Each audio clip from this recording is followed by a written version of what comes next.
SCV getting the turret, but you want to keep that DT there for as long as possible, because every passing second the Terran isn't mining from his second base is just less resources coming in, and that becomes exponentially problematic as the game goes on. Terran needs to have that base up. So things have calmed down on the Terran side of the map.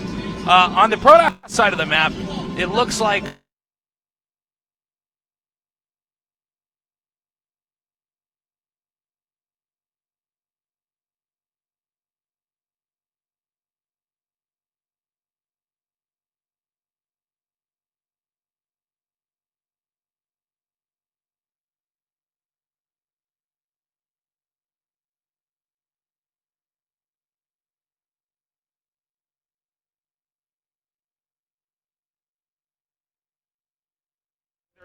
trying to play catch up, so you can come in there and punish him a second time around. And look, part of the thought process here